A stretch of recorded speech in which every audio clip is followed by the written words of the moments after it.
Get paid, little shorty, get paid. 100,000 in the safe, couple thousand in the drain. Get paid, little shorty, get paid. No, I'm always on my grind, 24 for 7 days.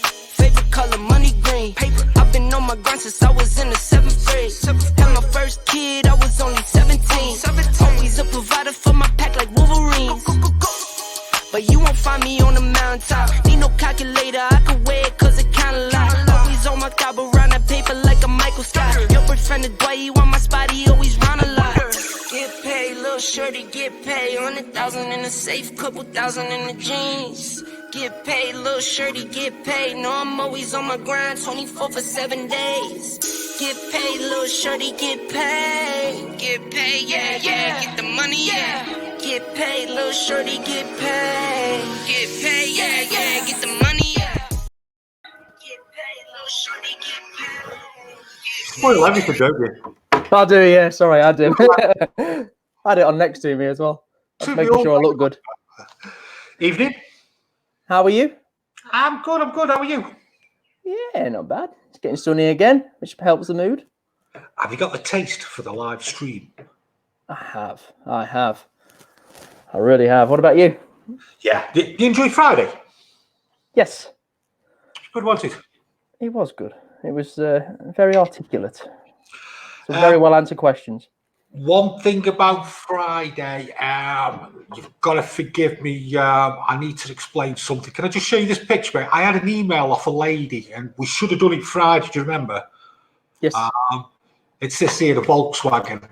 A lady called Charlotte emailed me, and she said on the Tuesday, the 28th of April, from North London, it will be. I had it stolen, and it would be fantastic if you could spread the information about the camper van if you have time.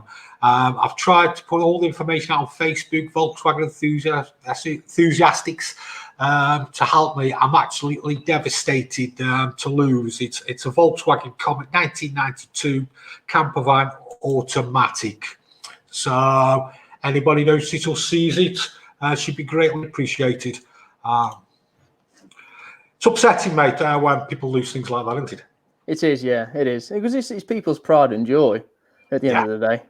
And people put a lot of time and money and effort and it's the memories that you can't get back, unfortunately, out of everything. You know, things can be replaced, but it's the memories that come with it.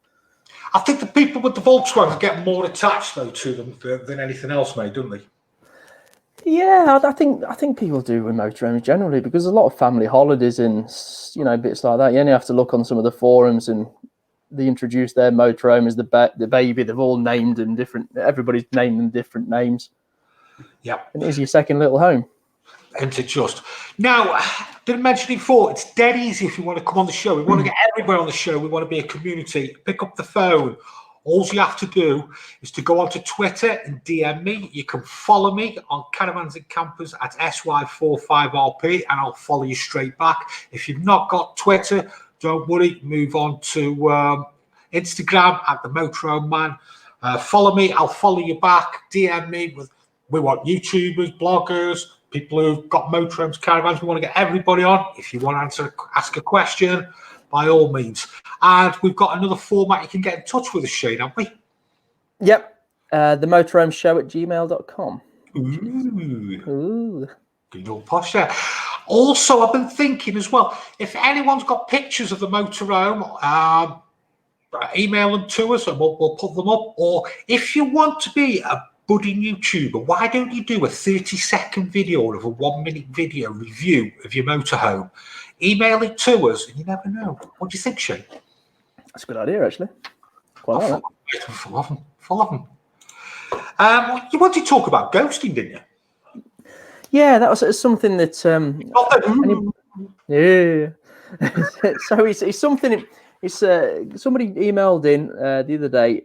Basically, it's a big problem, or has been a big problem for Peugeots, and probably Fiats as well, seeing as they're all the same chassis. And when you turn the cruise control, some of the lights start to light up. Now, originally, Fiat and Peugeot did rectify the problem, but then they stopped. You know, once they got to a certain level, because it was so widespread throughout the motorhomes or the vans generally, they just stopped covering it.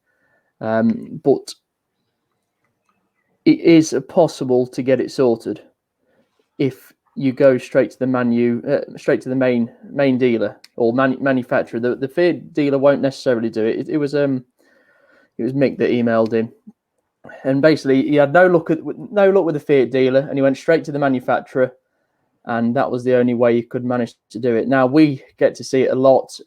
We use a company down south, and I think it costs about £180 now. But when it first came out, it could be £1.50 without a problem. And it just scares you when you turn that cruise control, the lights pop up, and you don't really know what it is. So something to look into. Ghosting. Okay. When's the next one we're going to do? Is it Friday? Next one Friday. We've got Jason from Forefront. Very funny guy, or we hope he will be.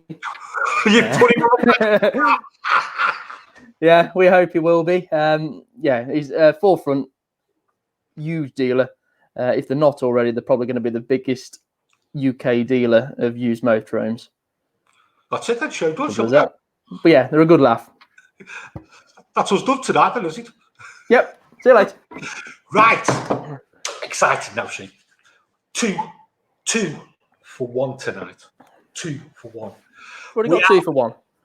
Who have we got on? We have got Mark from the Caravan Place. And we also have Lee from Albi Caravan Services, who obviously does all the fixing habitations as well. So get your questions in. He's here to answer all of them, and hopefully be a bit of a feature with us. But shall we bring Mark on first? Yes. I do. How are you, Mark? Not too bad. I nearly fell asleep then, all this motorhome talk there. That was the only problem. I was like, whoa. Tell us a bit about you, Mark. So we've got a caravan dealer in Wolverhampton, the Caravan Place Limited. I've been in the caravan industry, since probably about the age of 12. We used to have, or my father had Lichfield caravans that was on the A38 between Lichfield and Burton, so not far away from you, Shane. Nope. And I used to work sort of in the kids' holidays. Used to work in the accessory shop there. And then as I left school, started selling caravans, started working in the workshops there. And then when my father retired, he'd got a place over at Wolverhampton already, where we are now. Me and my sister had the opportunity to take it as a going concern, and we both went, nah, I don't want to do that. So grass is greener on the other side, sort of a thing. So we went off doing our own things, and then after about 12 months, it was like, actually, that wasn't a bad gig that we got there. But by this time, my father had sort of completely shut down. Luckily, we'd still got the premises, so I came back in, and that was probably about 2006, something like that. Started with about 5 vans and just built up from there. And we're still building up now, still trying to progress, move forward, and move with the times now, obviously. You got storage as well, have you? Yeah, we do caravan and motorhome storage. So yeah, As well, do that. Pardon? You do the servicing as well. Yeah, we don't do a huge amount of the servicing. We try and concentrate on our own sales vans, to be honest with you. But we do a little bit of servicing as well. So with you. Yeah. Okay. Dirty Trucker, good evening. Hope as well. Hope you're well, Dirty Trucker. Talk of the devil, Shane. Jason. See you Friday, sir. Friday. Okay, next person we're going to bring on. Known him a long time. Albi Caravan Servicing, Lee. Evening, gents. Evening. Same with you, Lee. Just tell us a bit about yourself, matey. Well, I sort of fell into this, to be fair. We're looking for a change in... Yeah, literally. Was looking for a change of career, really. I was bored of what I was doing. Looked into doing this and went off doing the caravan servicing. Did that for a couple of years alongside my other job, and then got approved and that was it. Boom, took off like you couldn't believe. Packed up the other job, went off on my own, and then the rest is history, so to speak. Enjoyed? Love it. That's the best thing about it, is I don't mind getting up to go to work in the morning. I love what I do. Not a lot of people can say that. Makes a big difference. Yeah, no, Sorry? I wouldn't be doing anything different, to be fair. So, Mark, how do you see everything going forward? I think we're going into hard times and change. Definitely, we've got to change the way that we've been used to dealing with people. It's completely going to change. But yeah, I don't think people are going to want to go abroad. Sounds a bit bad, really, but we've got flights booked to go away later on this year. And I think even if they turn around and now said, yeah, you can go, no problem, we're not going to go away. I don't think it's worth the risk. So, yeah, I think people are going to want to stop in this country. If we get this good weather, if we get a good summer, it's why go away anywhere else? I think a lot of people are going to change their habits rather than going abroad, Mark. Yeah, definitely. I also think as well, caravans are going to do a lot better than motorhomes because of the lower value. Yeah, I hope so. No, I think the beauty of it is that you sort of, well, I don't want to diss the motorhome side of it, but when you get to site, you've got your car, you get in your car with the kids, off you go. Whereas the motorhome, you've got to really plan it with the motorhome, haven't you? And I don't know whether when you've got kids and family, it's as easy in a motorhome. But I'm probably biased. Okay. Lee, on the pressure already. Stephen Haywood says, in these times of lockdown, do you think it's a good idea to overinflate your tyres by about 5 psi, as they will be at the standstill for a longer period? Are they talking motorhome or caravan? Do both, mate. If they're talking motorhome, I mean, there's nothing stopping you jumping in it. You've got to start the engine up to charge your battery a bit. So move it forward, move it back a bit, move your tyres around. Caravan wise, I mean, if it's going to be sat for a long time, winter wheels are a good thing to invest in. And what do the winter wheels make a difference with that? You can take your wheels off completely, and then they're completely off, and it's a good security thing as well, because your caravan's not going anywhere with them metal blocks stuck to the side of them. I think a lot of people have got motor movers on the caravans as well, so they can prop the motor mover on, move it forward a foot if they've got space. So again, that's a good shout. Shout, that is. Yeah, there's no reason not to. Oh, Stephen, probably you, Shane. This is hello. Do you buy old motorhomes from what year? It all depends on what it is, how old it is, condition, and everything like that is the best way. If you just drop us an email, and I'll write it on the. I'll get in touch with you during the show or just after, and just drop us your details or what the motorhome is, and I'll get back to you. This is obviously aimed at Mark from Stephen. Other countries have less deaths than the UK, so the higher risk is here. Yeah, I don't think there's been a full. I think we've put the death rate out from everything, from all settings. Whereas I don't know whether all countries have done that. In all honesty, so I don't know whether. Yeah, I don't think we're seeing full true figures from everywhere. But if you're going away in your caravan, you can social distance, and I think social distancing and just being sensible is the key now. And what better way to do that on a caravan site, away from everybody? You've not got to come into contact with anyone. You've got your own shower, you've got your own toilet. You can go down to the beach, stay away from people. So why do you need to come into contact with anybody? You don't need to go on a plane. If you go on your motorhome abroad, you're probably still going to have to get onto the ferry. And I suppose there is ways to do it where you can stop in your own motorhome, but I think England's a lot safer. Anything to that, Lee? I was just going to say, actually, it'd be interesting to see once all this is over, how many caravanners actually start using the facilities in the van, because a lot of caravanners don't use the showers and toilets as a motorhomer would. That's a great point. Yeah, definitely. I mean, it's something that we hear a lot. So when we go to buy a motorhome, oh, we've never used the shower. We've never used it. We only use the toilet if we need to. We always use the on-site. But when it does come to open up, are all the toilet blocks going to be blocked off? And you've got to use the onboard facilities. It's a much safer way to do it. I think that's definitely going to be. How do you think you're moving forward from caravan servicing typely? For returning to work? Yeah. At the minute, I want the services and everything else. The problem I've got at the moment is a lot of storage yards are closed, a lot of campsites are closed. So people who are on seasonal pitches, you can't get to, storage yards you can't get to. People still want me to actually go to their house and do the stuff on the drive, which at the minute I'm not prepared to do.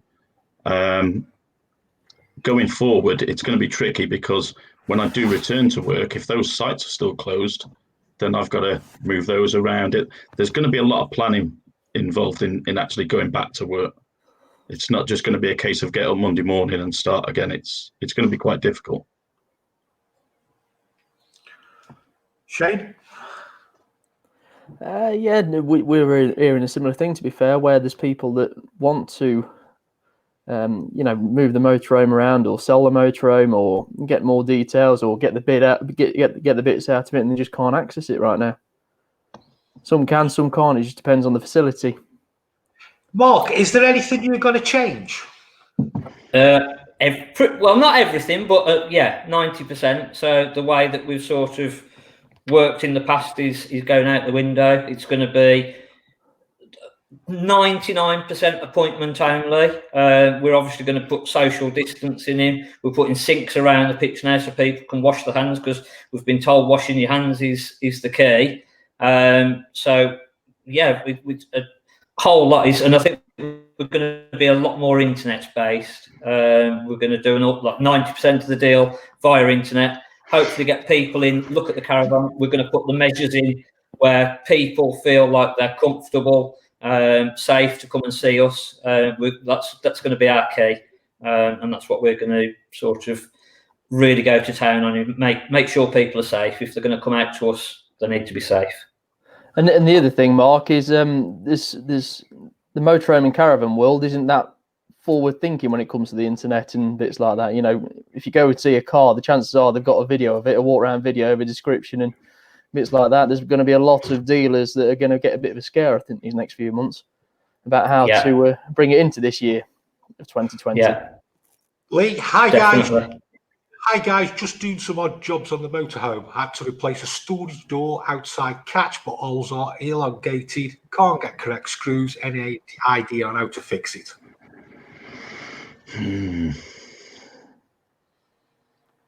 Is it intermittent? It's what you've got room. Have you got room for a bigger screw, slightly bigger screw? I mean, the other thing would be to, depending on what type of catch it is as well. I mean, if it's something that's going to be on there permanent and the old ones broke off like a door catch, then maybe put some Sikaflex or something behind it just to hold it in place. Means if it does break again, it'll be a bit of a pig to get off, but at least it'll hold it there. Okay. One for the people out there. What do you think is going to be the best way to buy your motorhome and caravan? I think we'd all be interested in that as well. On what would you want to do to buy your motorhome and caravan? Would you still be coming to a dealer? Would you do it internet based? So just put something in the comments so we can have a look, because we'd be quite interested in, to be honest. So anything, Shane? Yeah, it will be very interesting. I mean, will people trust videos when they're getting put online?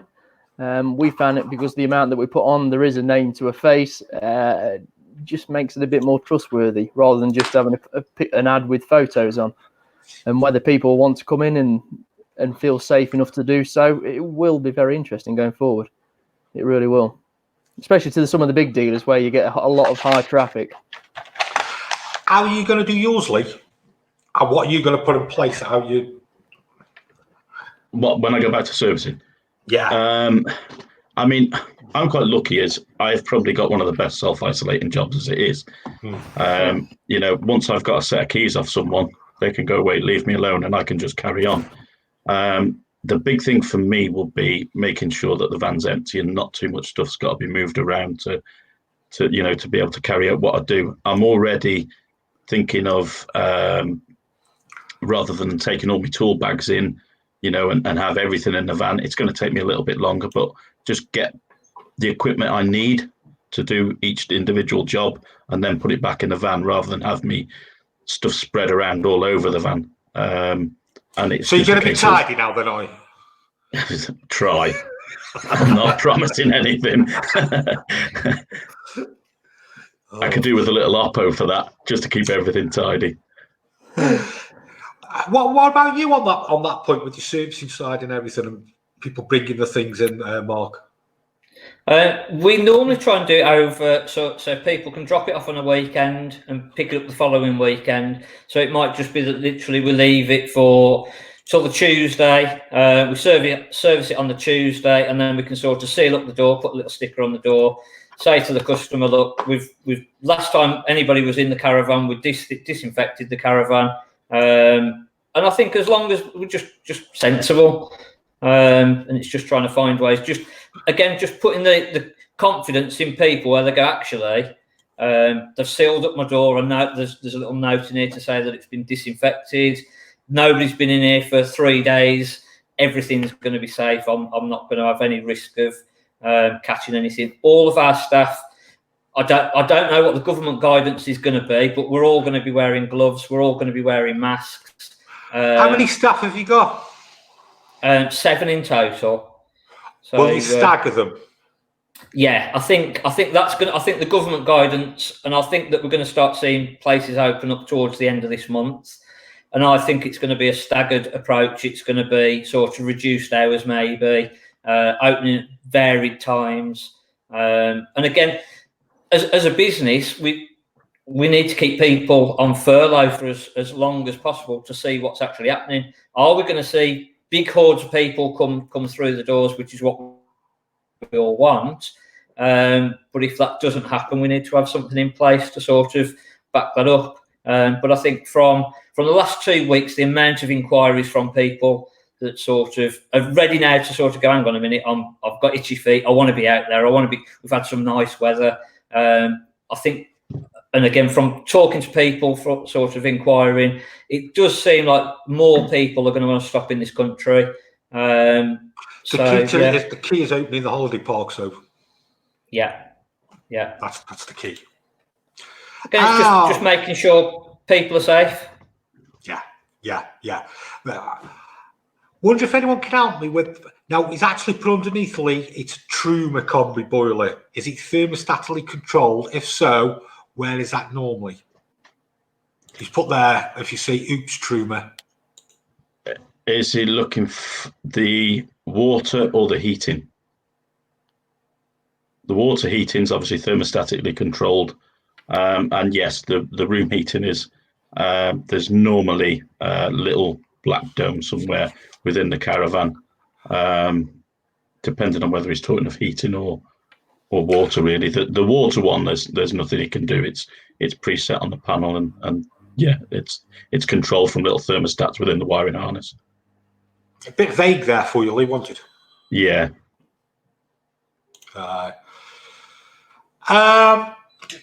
Shall we do a quiz?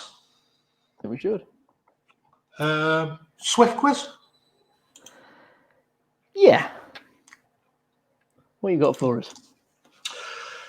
When was the first motorhome and caravan produced, and what was it? Does anybody know? Not a clue. Did you have one, Jace?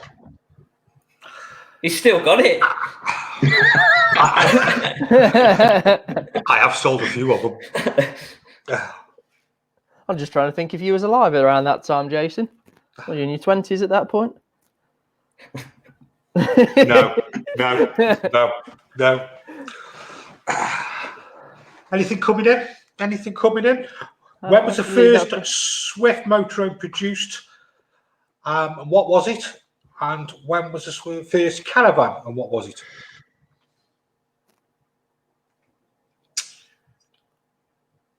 Now, Anthony's just saying, Lee, sorry, I'm being vague. Sometimes it's created there you go. It's created too much heat. That's if it's creating too much heat. Yeah, if it's creating too much heat, I'd say it's probably got a stat fault. You'd have to test the resistance on the thermostat to be sure of. And hot water. So he's obviously about heating and hot water. Yeah. See, the water, they've got a safety cutout anyway, so that they won't overheat beyond what a maximum temperature that the thermostat set at to protect it, so it'll cut out. But yeah, I'm just reading his comments there. It need to check his thermostat really within the room. I mean, unless you've got idea of how to test resistance and things like that, it might be just worth giving his local engineer a call just to give it a look over. Anyone know anything about the Swift? I still think that let's leave that for a couple of minutes. Let's just get a few answers in, see what people say. All right, where do you want to move to next, Shane? Okay, I reckon we should ask these guys a few questions. Okay. Mark, what's your favourite caravan or motorhome? It's obviously got to be a caravan. I tell you what, there's probably not one, and I'm not sitting on the fence. There's some real good different makes and models, and there's not just one that sort of stands out. I'd say best built, probably Coachman, and that's probably because they don't build as many, so they are just a little bit better built because they're not banging them through like Swift and Bailey, etc. But to be fair, I really like the Sprites. They're a cheap brand, but they're built well. They're light. 90% of family cars can tow them, and I think that's probably my favourite brand. Any of the Sprite. So Shane, what would you have? Yes. What is it you're drinking? Dirty Chucker wants to know. I was thinking that myself. Yeah, I couldn't make it to the toilet. No, it's there's a company. Shane Grills. Yeah. So there's a company down south called Lily's, and they are a cider maker, and they do some really nice ciders. So that's what I'm drinking. Unfortunately, it is a bit too easy to drink, but at least it's a low alcohol rate. But yeah, Lily's cider. Go on, you're on about the caravan. Sorry. Yeah, sorry. So Mark, what would be your pick if you were to have one yourself that you was going to keep?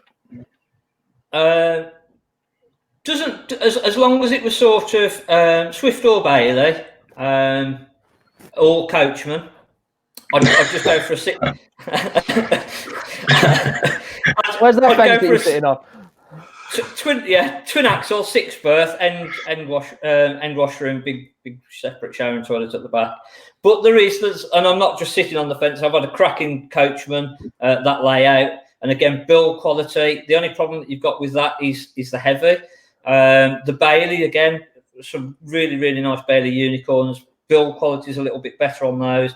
But again, probably the Swifts. Anything in the Swift with 6 berth, fixed bed, end washroom, L-shaped layout at the front, that ticks our boxes. Lee, favourite caravan or motorhome? See, I've gone from caravanning to a motorhome. But caravan-wise, we were debating whether to have another one before we got the motorhome, and we were looking for something 6 berth.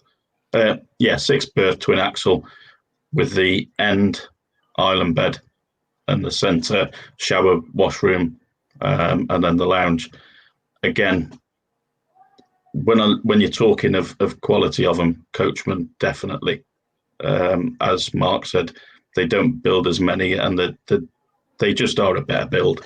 Again, the sprites, they're as good as now, I believe, the Dira Swifts. You know, they're completely timberless apart from a top layer and the floor. So, you know, you don't have the damp issues with them that you used to have.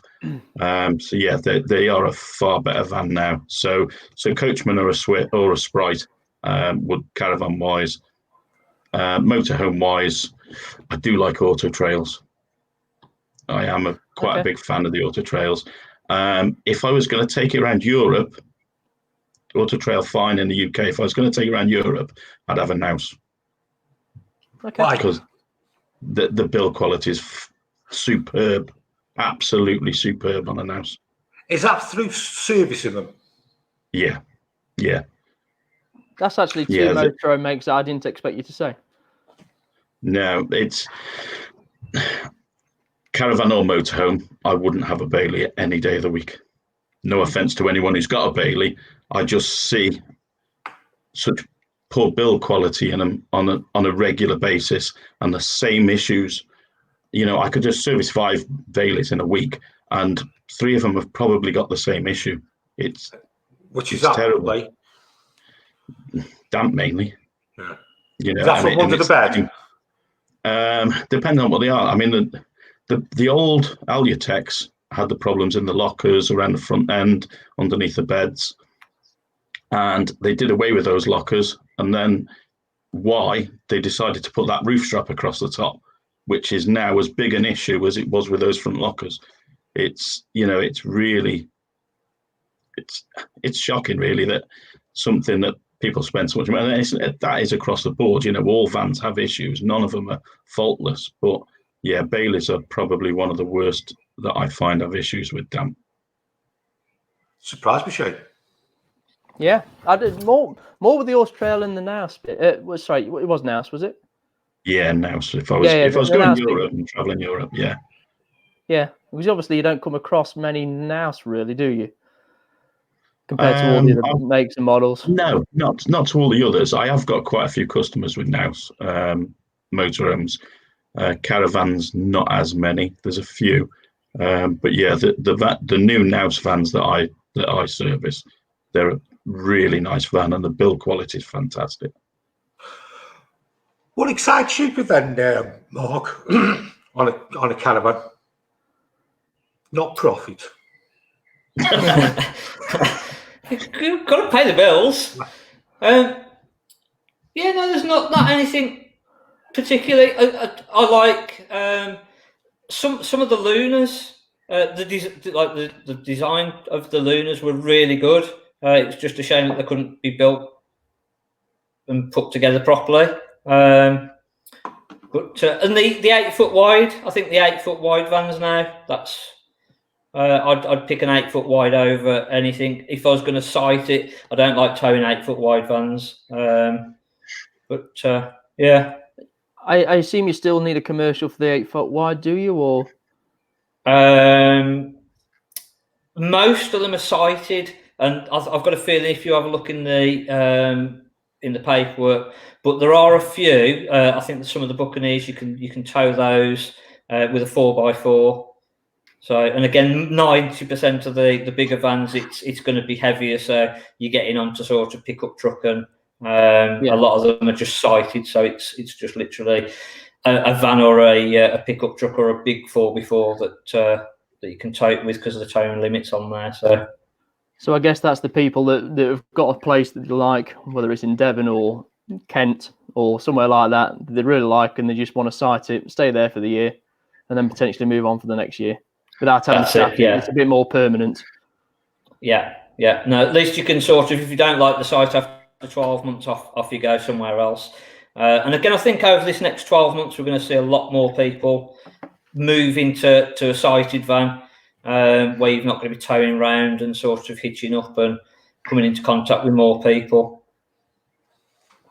Can I just ask, Mark, on the subject of 8 foot vans, What's your thoughts with in regards to storage, with having storage yourself? Luckily we've got enough space in between the caravans, so it doesn't really cause us an issue. And there's so few out there at the minute that it's sort of every 1 in 4 sort of a thing isn't going to make a lot of difference in the space.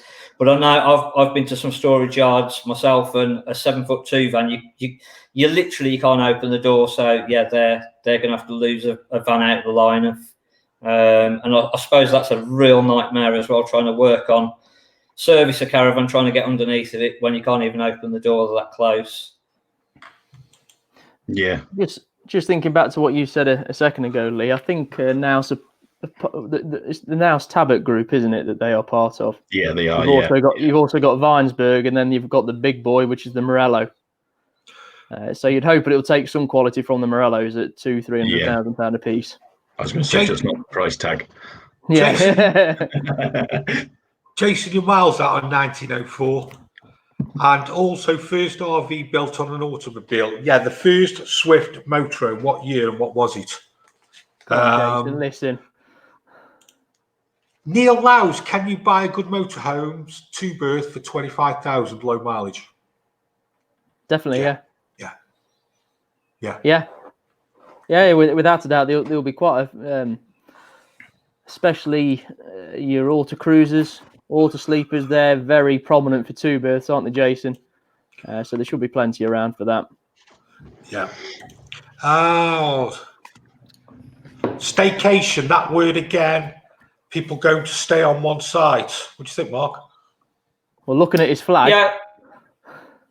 Yeah, definitely. Yeah, I think it's just limiting the risk down, isn't it? So I think it makes sense. If you're all set up there, why go anywhere else? Why come into contact with more people? Jason, it was the first Swift motorhome. I like his knowledge, though. You know. What's your favourite part? I'm sure. What's your favourite part of the job, Lee? Every day's different. You know, I've come from an engineering background where I went into that job because I don't like a repetitive job. You know, I want something of a good variation. And at the end of my engineering career, you know, before I started doing this, it had become that every day was the same. And yeah, that's the biggest part of it for me. Is people say to me, you must get bored just servicing caravans. No, every van is different. You're different people, different places. Every van's got different issues, you know, certain apart from Bailey's.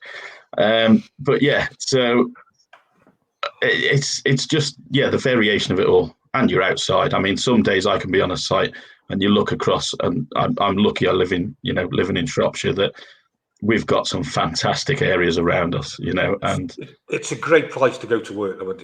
It's absolutely stunning. You know, I quite frequently, you know, my Facebook feed or my business page, you know, I'll post a picture up from a site and, you know, great view from the office today. And, you know, it's all your mates are sat in their office or are on a building site looking at a brick wall. So yeah, that's the biggest part of it for me is getting out, and every day's different. So what was the engineering background you came from before then, Lee? I was a mechanical engineer at a big reclamation plant. I actually did my engineering apprenticeship at a laundry. We got made redundant from there, and then went on to this reclamation plant and worked there for 14 years. But yeah, it was bored of it by the end. But then again, to be fair, I think the engineering background stands in good stead for moving over to what I've done, because I've got that technical knowledge to sort of look into things a little bit deeper than other people might, you know, and fault finding and things like that. Yeah, I think there's a few similar people who do the same as what you do, and they've all come from engineering backgrounds. It's a good way of transferring your skills over. Yeah. Dirty Trucker, yes, it was 1986. What model was the motorhome? Well done, Dirty Trucker. What about yourself, Mark? What's your favourite part? Yeah, sort of meeting different people, working outside. I don't know whether it'd be the same working for somebody. So I think that's part of it, working for yourself. And again, we used to go out quite a lot buying caravans, so you'd meet different people, and again, meeting different people. Sometimes when you're going out buying vans, it's not always the best circumstances. They're selling the caravan, either they've got a terminal illness or divorce or whatever, so that can sometimes be a little bit funny, and you can end up putting your foot in it with something. But the variedness. It's no day is the same. And like every day when you sort of go and you're fighting fires, there's something that crops up that you didn't expect and puts you on your back foot, and the whole day has just gone to rack and ruin. But then at the end of the day, you look back and you think, blimey, how on earth did we get through that day? How have we managed to sort all that and do it? And I think it's a challenge. Every day is a challenge, and it's good fun. 90% of the time. Just a quick, Mark, yes, it was a Contiki. You're correct, Mark. It was the Swift Contiki 1986. All we need now is when was the first Swift Caravan? What was the make of it? And bigger than that, to the nearest pound, how much was the first Caravan by Swift? That'll be interesting. That's way before my time. Did you have to do right. what Lee? Did you have to do much to pass any tests for the caravan service in Lark? To become approved, I mean, it's quite. I went down and did a foundation course with the Mobile Caravan Engineers Association, which gives you a basic understanding of servicing a caravan. From there, I went home and serviced my caravan about half a dozen times, just to get a feel for it, and to be more comfortable in what I was doing prior to going out to people's houses. Then obviously you have to do a gas course for your gas competency certificates. And then when you go on to do your approved workshop, you've got to do electrical qualifications, and your caravan service awards. So yeah, there was quite a bit to do, but I also did all the product courses, so Truma's courses, Alda, Alco, BPW, Whale. I did all those. The only one I haven't been to is Dometics, because theirs is an invite. I have had an invite for it, but they normally give you an invite with about a week's notice, and it's normally around March, which is the busiest time of the year, so there's never a chance that you're getting on that. What do you find the typical standard is throughout the industry with engineers?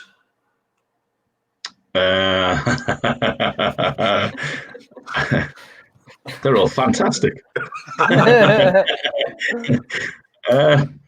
There's good and bad in all, isn't there? Yeah, there is in any industry, isn't there? There's good and bad. There's dealers. I do a job. I've got one customer, and he bought a caravan from a dealer, and the guy from that dealership will ring me and say, Lee, can you go and have a look at this on this gentleman's caravan? And I just invoice them. They're a pleasure to deal with. Other dealers won't even take a phone call from me because they see me as competition. But yeah, like I say, there's good and bad in all. Jason. There is. Yeah. Why are you looking at Mark? I'm looking up at you. I'm looking at Available today, said Auto Sleeper Nuevo and Kitchen Good Choice. Obviously referring to the 25k one, Shane. Yeah, between that and the Tracker, they're probably the most popular two British motorhomes, two-berth motorhomes, and they've been around for a long, long time now as well. Dirty Trucker, what do you think of Island Bed? The ones I've seen are high up. I bet he's on about motorhomes, isn't he? Mm. I'd have said so, yeah. The Island Beds, they're probably lower than the transverse beds, I'd have said, as a general rule. The Baileys, your favourite brand, Lee, they do an Island Bed model, and that tends to be quite high up because it's got two great big drawers below. Some of them are quite a bit lower. Like, for example, there was a Luna motorhome who obviously have gone now, but they had quite a low Island Bed. You just got to find the right model. But there are some lower ones there. He also got the year of the Caravan. I don't think anyone's going to get the Caravan, Shane. It was No, Ken I don't Smith think- who started Swift. I don't think they'll get the name, but it's to the nearest pound. What do you reckon, Mark? How much was the first Swift Caravan? It's got to be in about 40 quid. Miles out. Lee? Lee? Miles out. Or... 250. Ooh. You've won nothing. Well, not too far away. Go on, Shane. Okay, so it's called the 10, and it was £289. That bears no relevance to me whatsoever today, but it sounds cheap. Stephen, we went to Amsterdam and Belgium in February, missed our Easter holiday to France, and have a crossing in late July till August. Unlikely we'll be able to go, but if we can, we are going staycation now. That was Yeah, that's fair Turnilling. enough. Yeah, that's fair enough. I mean, as we said earlier, there's not a safer way to go to Europe. There really isn't. You're in your own little home. No. You've got your own bathroom, kitchen, shower, bed, living room, the lot. Why not? Evening, Phil. What else have we got? Dirty Trucker wasn't. I think Dirty Trucker's Googling. Alexa. Available today probably wasn't Googling. No. So, what's your worst part of the job, Mark? I think it's probably the same with anybody who runs their own business. It's the time that it takes up. So you lose family time. Our busy period is through the summer, so we don't really get to have enough time to go away through the summer. So it's normally then through the winter when it's darker.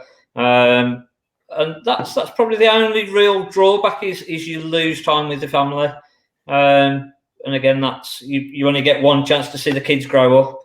And 99% of the time, you'll be thinking about work, something about work. Even now, when we're closed, we're still thinking about work. So you don't ever get to sort of 110% give your time to your family sort of a thing. And you have to make time, which obviously I try to do as much as possible. But having your own business, it takes up a lot of time, and that's the only negative. I don't see any other negatives at all, to be fair. And I guess with this lockdown happening, it's probably the most time that a lot of people will ever get to spend with the family and kids. In such a bad time, you know, there's quality time that people will get with the kids will be absolutely, you know, unreal. Yeah. It's just the homeschooling then. Yeah, I mean, I'm sure some of them are ready to go back to get them back to school, and so are the kids. But you know, it's nice while it lasted. Yeah. Anybody tried homeschooling? Yeah, it's awful. Have you not learned much then, Mark? I've not learnt a thing. Could you not see off the quiz? I swear they get the answers wrong just to wind me up. Yeah. They know it all. They know everything absolutely perfectly. And it's like, we're going to tick his box today. Come on. Do you know what I'm going to do when this is all over? Get a big bunch of chocolates, a big bunch of flowers, and go give them to the teacher. Teachers, yeah. We don't realise, we haven't got a clue what they have to put up with, have we? No. Yeah. Lee, what's the worst part of your job? Normally, when I look at my phone and I see Jason Motorhomes direct come up across the screen. Oh, now what? No. It's very much the same as Mark, really. I mean, you don't realise when you work for someone else the amount of time that's involved. You know, people think you're earning massive money. You're not. You know, I was probably better off financially in an engineering role than I am doing this. Because of overheads, etc. But it's also when you think of the hours you actually work, you know, and when you take into account all that and break down the costs, you're not earning as much. And yeah, you do a lot of hours. It's about the only one really that is running the business that can be a downside. Other than that, no, I don't really have a lot of bits that I don't enjoy about it, other than your phone calls. Cheers. Just going back to that Swift Contiki, 1986 when they first come out, they've evolved, haven't they? They have, yeah. The For a prices. Contiki, yeah. Yeah. They kept going. They're a bit like the Swifts are like the Fords, aren't they? Yeah. Yeah. I mean, they have got a very big range of motorhomes. I mean, they've obviously what me and Jason saw at the show, which was a Swift Edge right at the bottom, which are mid-40s in price, all the way to the Swift Contiki Dynamic up to 146 plus. I mean, Mark, what? Sorry, I'm just cutting on this. Sorry, Shane. Mark, my in-laws have purchased a caravan. What's the chance of being stopped with collecting it? Are you? No one's picking vans up, are we?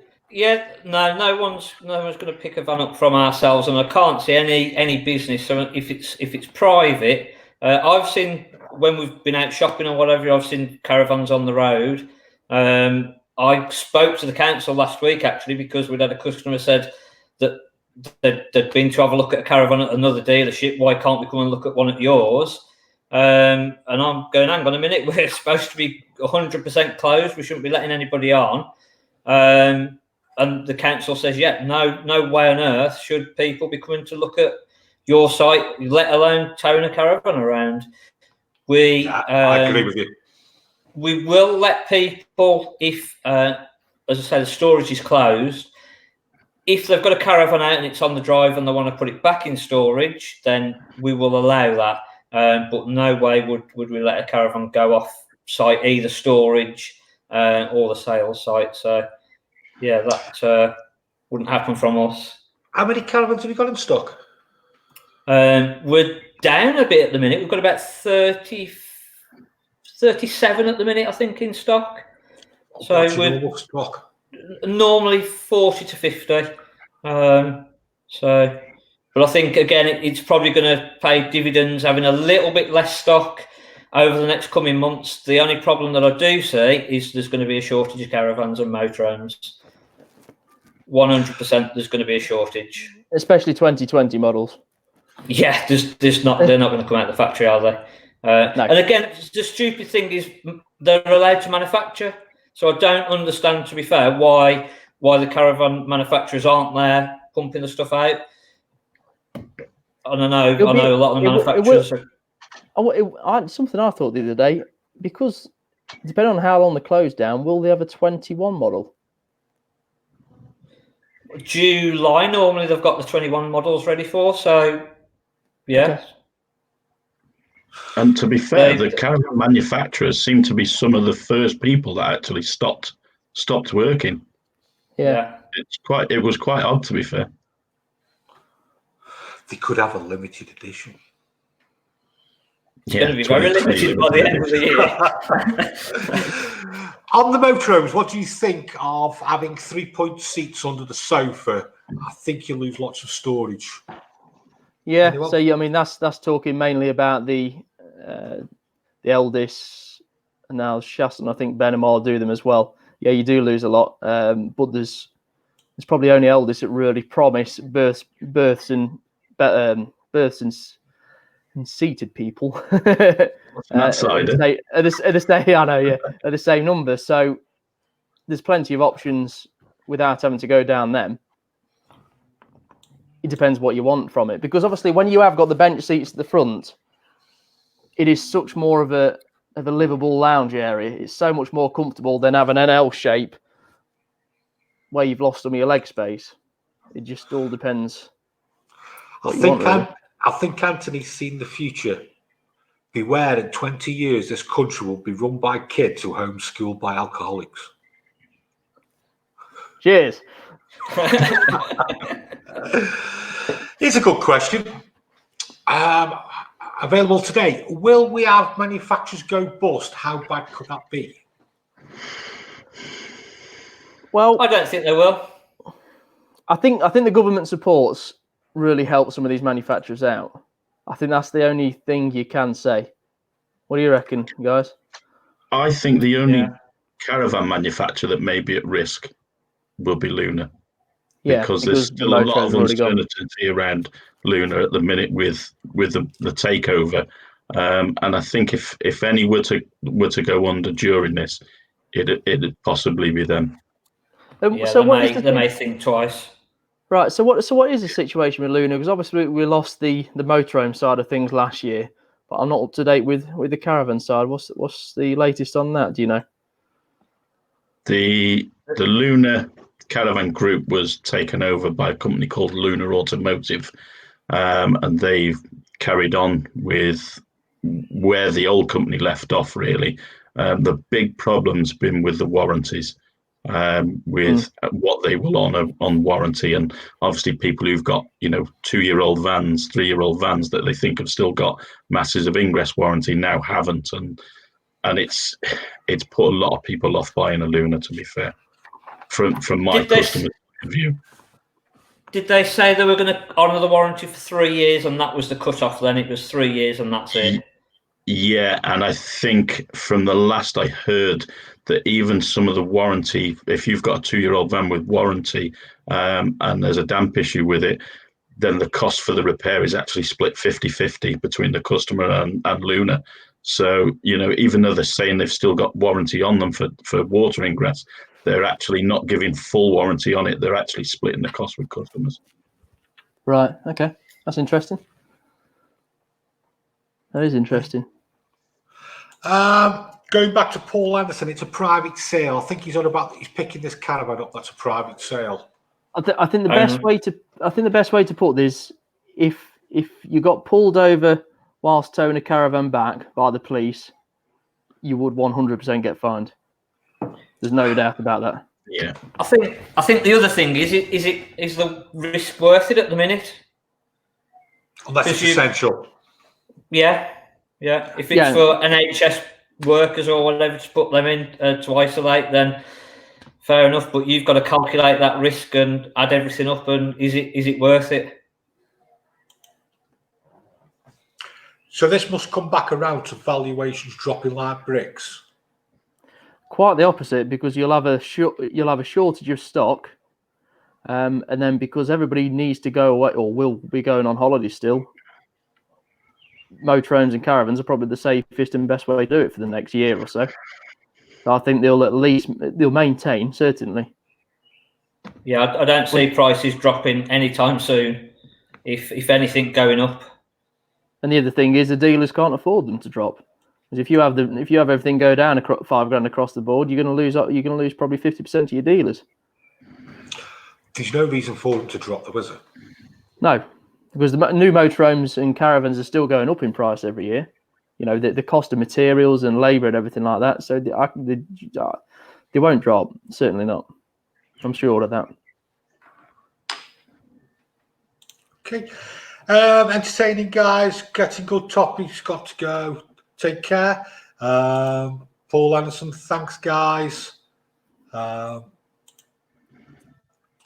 Yes, I get that, but the bigger picture of the common economy is rough. Just quickly, Lee, has anybody rang to cancel services booked in later in the future? No.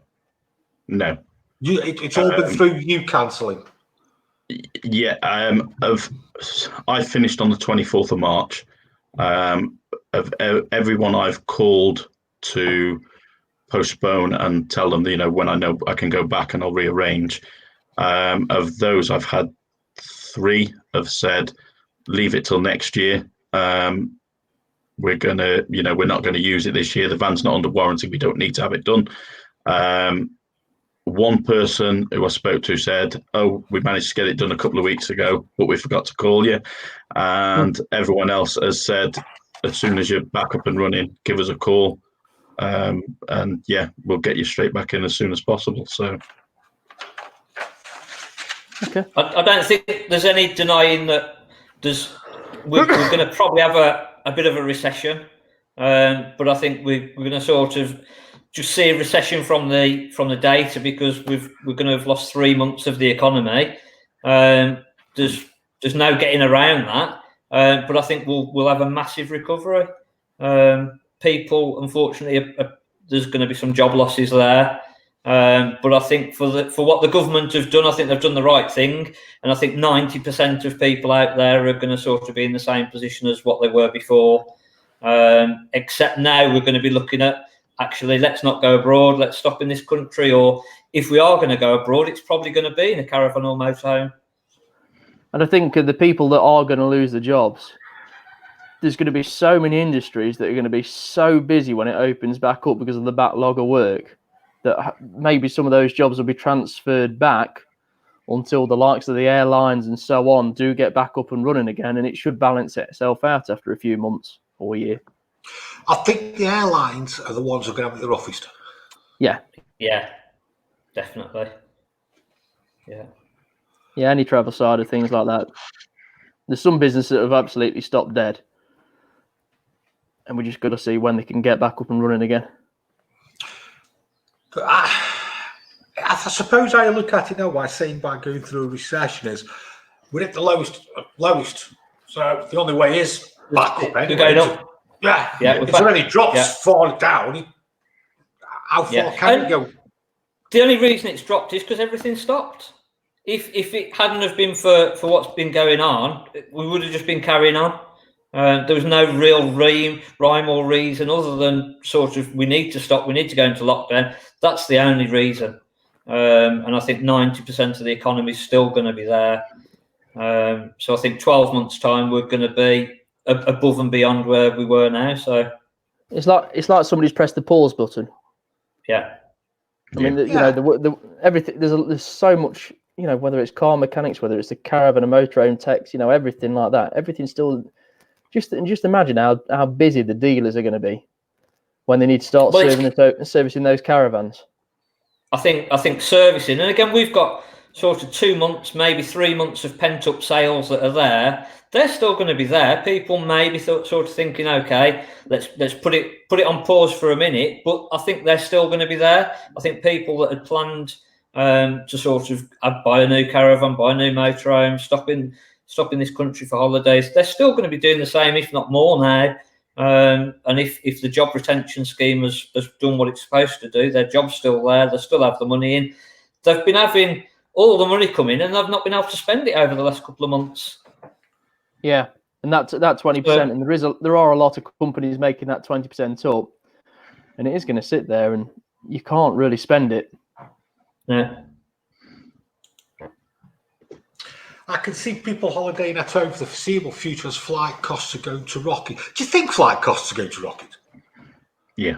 I think they'll probably be doing some stupid deals just to try and get themselves out of trouble. But it's just whether then people have got the confidence to get on a big buzz full of everybody else thinking, have I got coronavirus, or is somebody else going to pass me? And that's going to be the issue. So I'm struggling to see them.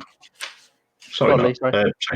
Yeah, I think short term, yes, the prices will, like you say, they'll be making silly offers to try and get people back on them. But I think, going into next year, I think flight prices are going to really fly up. Yeah, they've got to get people back on board. They've got to make the offers too good for people not to consider it, just so they get back on those planes again. And the more people that start going on holiday again, the more they talk about it to the friends, and the more that people want to go abroad again. And then that's when you catch people, and that's when you can start rising your prices, supply and demand. Yeah. Would you go abroad this year, Shane? It's got to be under the right circumstance. The only way I'd probably it's a very unique question, because I'd probably, if I did go and see my family in America and I'd go and stay at their house, it wouldn't be a sightseeing and into a busy city or anything like that. What about you, Mark? Would you go abroad this year? No, we've already said that even if we've got flights booked for later on in the year, we're only going away for 3 or 4 days, I think it was.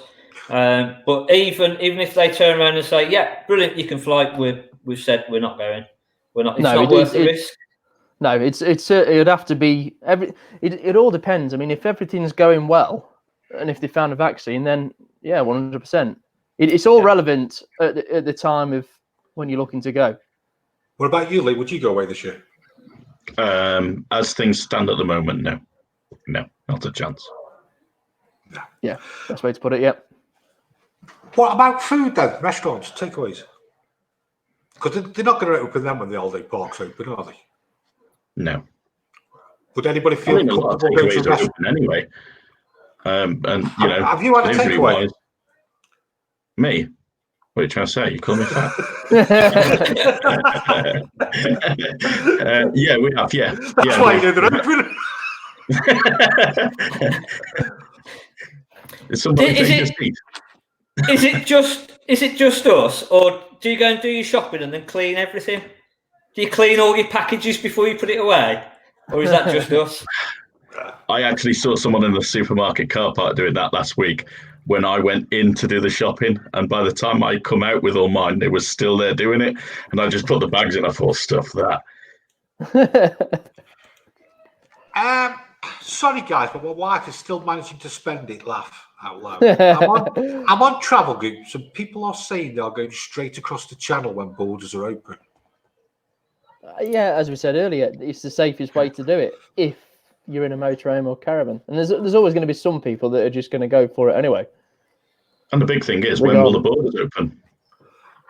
Yeah, it's all going to be relevant at the right time. Is the best way to put it, because you don't know what the situation is going to be in 6 months.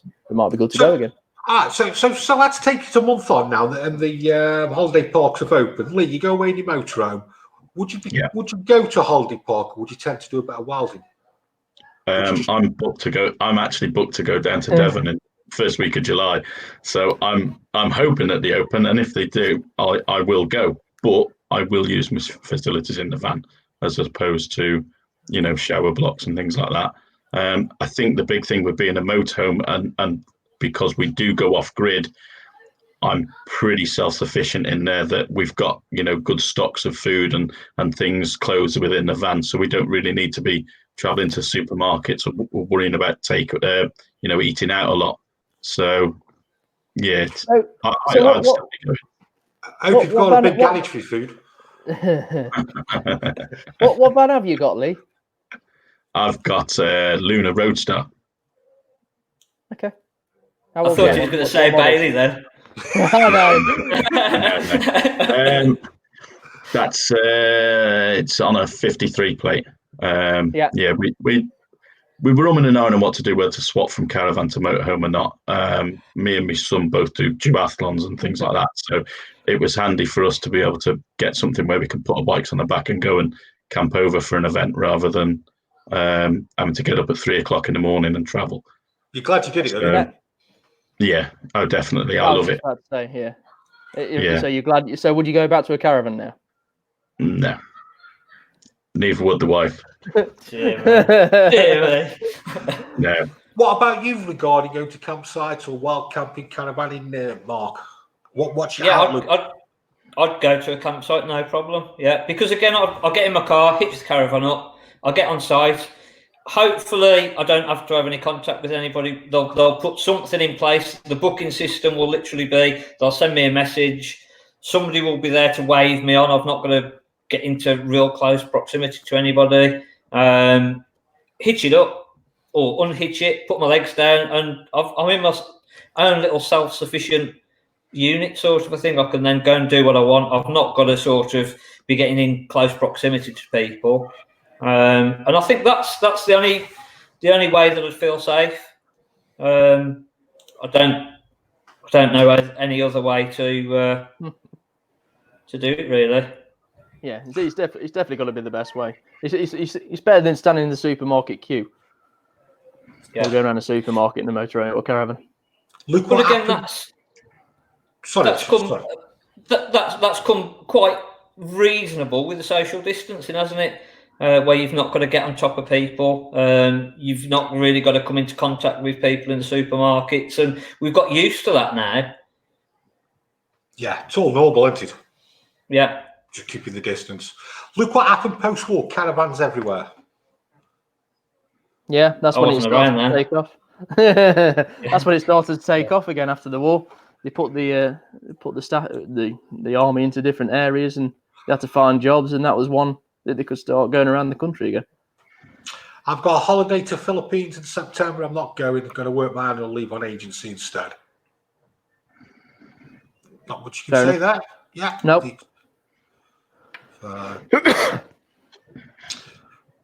Loving those crossed fingers. And toes. Those fingers. Fingers crossed. Fingers crossed. No, nobody knows what's going to happen, do they? We can only hope for the best. But I think from the way everybody seems to be gearing up, would you want to get on an aeroplane and go away?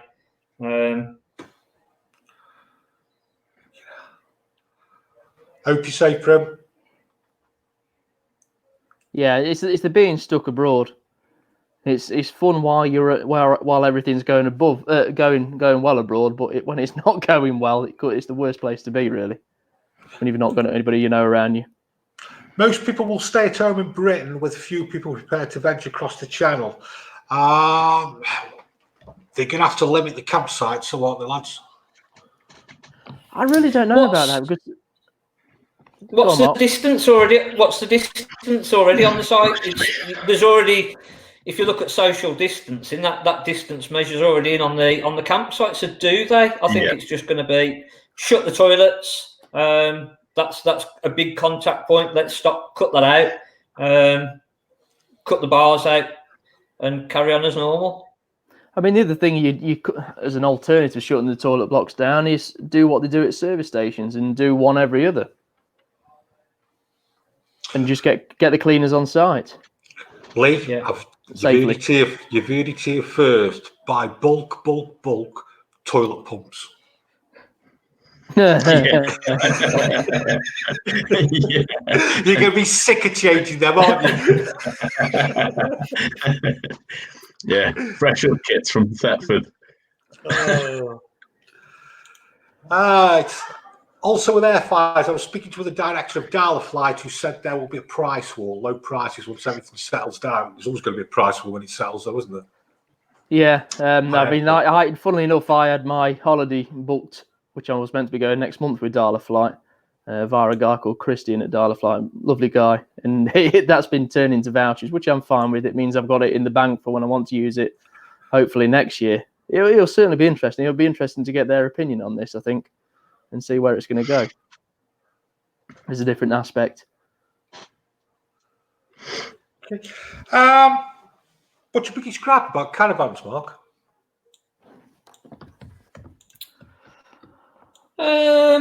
Yeah, they still can't build one. They still can't build them. yeah. How on earth we're sort of where we are now, and they're not building vans that don't leak, like you say. They change all the design around, put a big roof strap over there that leaks. Why do that?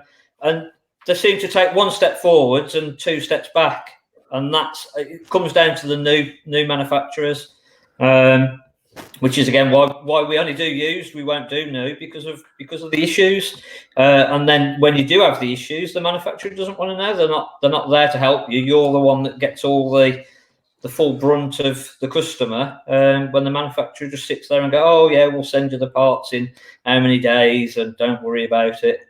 Is that the attitude, Mark, of like, oh, just bang them out to the dealers and let them sort it out? I think so, yeah. If you look at a lot of the PDIs back in, because again, sort of early 2000s, I was PDI in caravans, and sort of an hour and a half, you'd have PDI'd a brand new caravan. It come out the factory fairly clean. Now you spend a day on a brand new caravan, and then after the day, you go, hang on a minute, is this going to get rejected by the customer when they come to pick this van up? Because there's this still wrong with it, and we can't do anything about it. There's chips out the laminates, and I think they need to pull it back a little bit and say, hang on a minute, we're overproducing. Let's either get the people in to build the vans right, who care and do the job properly, or we need to put a system in place where it gets put right before it comes out the factory, and we're not just putting it out to the dealer and going, you fix it. We've built it, now you finish it. And the unfortunate thing is, and this is where I feel sorry for the new motorhome and caravan dealers, is they get the stick for it. the manufacturers don't get the blame for it. It's the dealers that sold it, and it's not their fault, unfortunately. Most, a lot of the time, obviously there are points where it is, but a lot of the time it's just how it's come out of the factory. Well, the other thing is you order a part for a van, and then sort of a common part, let's just say a locker, a new locker door, and you go to order it, and they're saying it's 28 days for delivery, and then you've got to explain to the customer, oh well, in a month's time, and it might turn into 2 months, because at this moment in time they're saying it's a month. But in a month's time, maybe 2 months' time, we might be able to fix that door and stop all the water coming in underneath your bed. That's not acceptable. That's not how the manufacturers should be working. I waited 4 months once for an awning light from a manufacturer. 4 months. They fit them every day, Lee. Yeah, but I've got to fit what they send me. And I've got a customer on the phone giving me grief saying, what's happening with my awning light? This has been, going on for so long, it's ridiculous. And the thing is, the customer thinks it's you that's the problem, and it's not. He hasn't ordered it. He's forgot, hasn't he? You must have done. Yeah, exactly, yeah. What's your biggest gripe? Me? Same sort of thing, really, is if you've got a warranty issue, it's the time it takes to get things. As an approved workshop, I'm certain manufacturers will allow me to do their warranty repairs.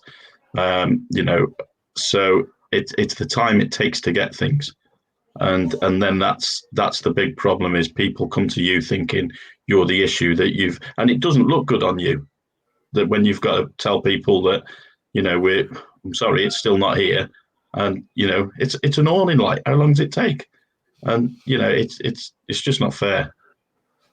Yeah, we once ordered a brake light for an auto cruise. This was going back a few years now, and I think it was about 10 months until we got hold of that. 10 months. Try and get hold of a window as well. Yeah. Windows are. Unfortunately, people see cars where you've got Euro car parts. You ring up, 10 minutes later you've picked it up, and that's where it's not quite the same, unfortunately. I'm actually waiting for a window at the minute that all right, I know things as they are, but I think at the minute I've been waiting for 9 weeks for that window, and there's still no sign of it. So when it'll turn up, I don't know. Windows are notorious, though, aren't they? Yeah, really are. Martin, what do you guys think of Burstner Motorhomes for our first motorhome? Thinking of travelling down to Spain next year. They look good quality. It'd be interesting to hear Lee's points on this. I really like Burstner personally. Yeah, I like Burstner Motorhomes.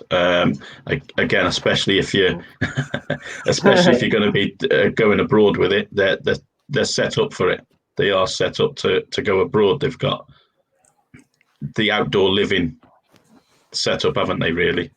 Yeah. I mean, I'm so glad you said that. After I've just bought 2 Baileys and you've not given them very good reviews, and the other one I've bought recently is a Burstner. I'm glad you haven't whitewashed me. So. No, they are a good van Burstner. One of my friends was adamant he wants a Burstner, and we wanted one with a great big garage on it and things like that. And every time we went away anywhere, he was like, "Oh yeah, I like that one." But they're a nice van. You come across any Burstners, Mark? No. We do. we do occasionally do motorhomes, but not many. So no. Still not then, has it? Yeah. Next. Well, it'd be interesting to see what model are you looking at, Martin. I'm just intrigued to see what your preference is. Anthony, good points. Too many people getting fat with greed and not caring one dot about punter. Would you agree with that? Some people you'll find that way. It's hit and miss, a bit like anything. You will in some industries, you won't in others. Again, it all comes down to who you're dealing with, doesn't it? At the end of the day, you got to. I think you got to find the smaller little dealers that care about you, and you're not just a number. Yeah. Like the Caravan Place. I don't mind the dealers being like that because it just makes more work for me because they just don't want it. They lose confidence in the dealers, and then all of a sudden they're on the phone to you saying, "Look, will you look after the van for me? Now we've got it," which is great for me. It's just about being straight with people, isn't it? If you've cocked up, I've cocked up. I think the other thing is, it's like you, and I know you work exactly the same as we do, Jace. If somebody rings up, you can't stop problems. There is things going to go wrong. You can service it and go through a van and do as much as you can possibly do, but still things will go wrong. But it's then how that's dealt with. If the man rings you up and says, "Look, this has gone wrong," right, get it into us. We're going to forget everything else. We're going to fix that and make sure it's right for you. And that needs to be put right, and that's the priority, rather than turning around and going, "Oh, well, in 8 weeks' time, we can have a look at it for you, and then bring it back in another 8 weeks, and we'll probably fix it then." And I think that's what it all comes down to, is how you deal with the customers and how you deal with problems. Yeah, we treat problems as number one. Somebody rings in and has got a problem, I'll bring it in. And there's nothing worse than somebody who you ask, or you try and get hold of, and you can't get hold of them, or you ask the question and 5 days later they still haven't called you back. If you just, as you said, if you're straight with people, people can accept that there's going to be problems. If you do it any other way and you don't treat people how they should be, then that's when you are going to get problems, without a doubt. I think that's the same with stuff that I'm doing as well. I mean, there's guys out there that will agree to do jobs that they're not skilled enough to do. I've turned jobs away before now because I said, "Look, I'm not comfortable to do that." And I think, people appreciate that honesty off you. Yeah. It's not, there's no point doing it for the sake of, is it? No, because you do a bad job and then they tell everyone. Yeah. Mark.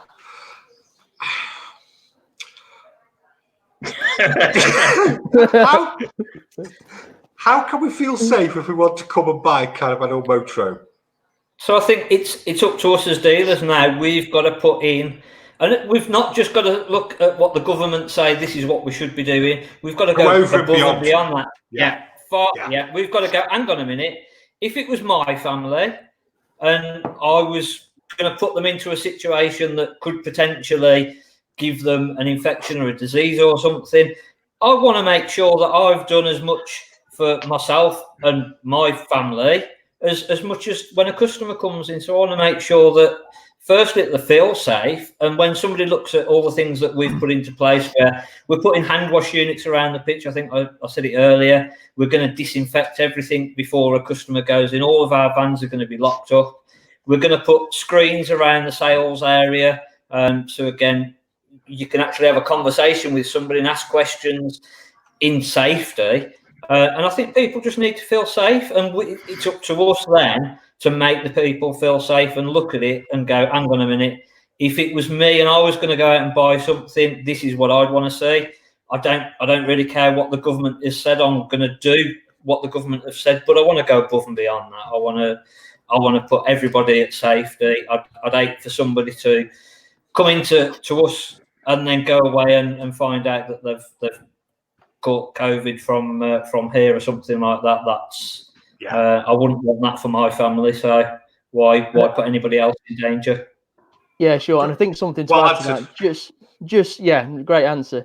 And I think just on the other aspect of it is make sure you are 100% that motorhome or caravan is real and exists, because there's going to be people that will take advantage. Don't just blindly go out and put a deposit on something or buy something without knowing it's a reputable dealer. Do your research. That's a great point, Shane. I never thought of that. Yeah, people are going to take advantage right now, and unfortunately it's not fair, but that's what it is. But you just got to make sure, and this is where I think a lot of the videos on YouTube, stuff like me and Jason have been doing for a good while now, will just get that confidence out, because you can actually see people, and that'll make such a difference when you're on the phone to them and you recognize them and you can speak about things that you've already seen on the channel. Yeah, I think that people are still going to want to come and look and see even once you've done all the video. How many times have you had somebody that has rung up and says, I want to come and see this, I'm really interested in it, they've turned up and then they've gone, oh, that's not what I thought, and they've ended up buying something completely differently. And I think we've got to do all the work in the first place so people feel confident and they can see everything that we've got, and they can probably come then and sort of go, right, I've got 2 or 3 that I want to look at. I can be here for as short amount of time as possible. I don't know whether the delivery service for our industry is going to work. No, people like to come and see motorhomes and caravans. Anthony, my history is sports cars. Some work, some didn't. Mechanical things go wrong. Not really anyone's person's fault. I think Lee will agree with me. That's correct. But if something doesn't work and they don't rectify it, it's a different kettle of fish. And stop saying, well, it was working when I checked it. Yeah. It is. It's something you hear of a lot. It's people, I actually get people who've rung me before now and said, oh, you serviced my caravan the other day and now it's something's not working. You say, okay, when did I come and do it? And they'll say like 6 months ago. Well, there's a lot of times passed since then. Things go wrong. There's not a lot you can do about that. But yeah, it is. You got to understand that things do fail eventually. Yeah. I think it comes back to then how that's dealt with by whoever you've bought it, or if you've just serviced a caravan and then something has gone wrong, I'm sure you'd be saying, let me come and have a look at it. If I've got it wrong, I've got it wrong. But if it was a couple of days later, then you'd be saying, okay, I'll come and have a look and see what I can do. And to be fair, even 6 months down the line, I'd still be willing to go out and have a look and see, what we can do to sort the problem. But people do have to understand that things will mechanically fail. There's got to be a balance, hasn't there? No, Lily, we're not getting a motorhome. We're in a recession, and you've eaten all the profits. You want a caravan? That's what you want. What, a Luna Delta? Well. Can we start booing every time Mark says we need to get a caravan? I'm going to get a cheer channel. Pick a deal out, make an appointment, make sure they are following the guidelines. I think your comment was a great comment, Mark, to be honest. Is if I was going to take my family to go and buy a caravan or motorhome, that's what you'd put into place. I think such a good. Just want to reiterate that again, Mark. And the other thing is with that, with the likes of YouTube channels where people, will do online videos of what's inside a caravan or motorhome, you can have a look at layouts prior to go into a dealership. So, you've got that opportunity to keep yourself safe as well and know what you actually want before you go. Yeah, rather than having to go around 20, 30 different motorhomes before you decide. If you have a good look, speak to different people and find out what works and what doesn't. But again, go on, sorry, we're still going to do it where if somebody says, oh, I'm not too sure, I've looked and I've got a few, fair enough, come down, we'll make sure everything's been cleaned, sanitised, and they can still go through. We will unlock the vans before they get here, so we'll have opened a range of vans up. They can still go through them. We'll still sanitise them, disinfect them afterwards. And then if they do buy one, I think I said again earlier, we're gonna seal once they've been cleaned and ready for the collection. We're gonna seal the door, put a little date on, so they know when the last person was in. So I think that's fair play. I might pinch that. I was going to say you've got to what you're getting now, Jason. Yeah, Mark, I think you've really sat down and thought about it, haven't you? We've got to. We're going into a completely new territory. We've not done it, and it's a bit like buying your first caravan or motorhome. You sit there and you look at all the different things and you think, oh, what should I do? And you're scared to make the wrong decision.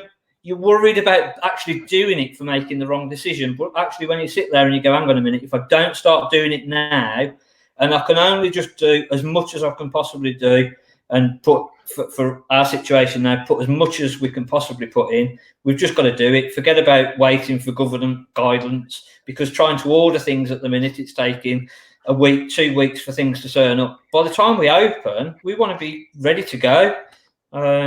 So I think it needs doing now, and we've got to spend the time and make sure that what we're doing is right now. Yeah, I think I've got my ideas of what I wanted to do. But I think what you've just done then is you're opening my eyes to go, hang on, yeah, we can go even further. From just tonight's talk, yeah, I get it. I get, yeah. I am going to start a consultancy as well. So if you want to have a little video chat later and paper, £100 an hour, I was thinking, or something like that, you're more than welcome. We'll call it quits on you coming on here and promoting. Yeah. Anything about changing yourself? What he said, Lee, Mark, they're good points, mate, aren't they? Yeah, very much so. I mean, I don't have that flexibility to be able to leave a van and no one's going to go in it for 2 or 3 days. You know, as a rule of thumb, you know, people normally move stuff out for me to do the service, and then the minute I'm gone, they're putting things back inside it. So for me, it's just a case of trying to do things as I go along, rather than, you know, like Mark saying, seal a van up and say that's it. If you know, if when I can get back and yards aren't open, campsites aren't open, and I'm getting onto storage yards, etc., then yeah, I've got that option to do something like that. But yeah, as a rule of thumb, it's just going to be a case of keeping everything clean as I go along. For the foreseeable, to be honest with you, it's not going to be a 5-minute thing. And I suppose if you do go somewhere and you don't feel comfortable, it's just get in the car and go, get in the van and go. Yeah. People, I think it's making people aware, you know, that look, whilst I'm here, you know, I've got your keys. There's no need for you to come out now. I've got me flask of coffee and bottle of water. You know, I don't need anything. Just leave me to it, and I'll crack on.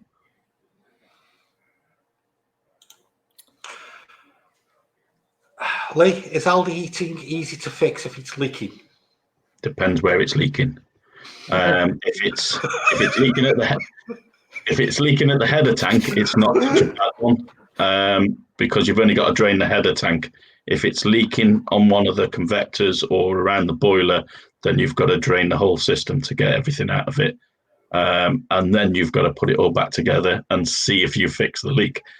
So yeah, it's not an easy fix unless it's around the header tank. And what's your favourite heating system, Lee? There's pros and cons to both. The Alda's a good system, providing it's maintained. Obviously, you know, from 2020, Alda have previously there was the 2-year fluid in, and after 2 years, it should have been changed for the 5-year fluid. From 2020, Alda insisted that all manufacturers have got to put 5-year fluid in from day dot. Right.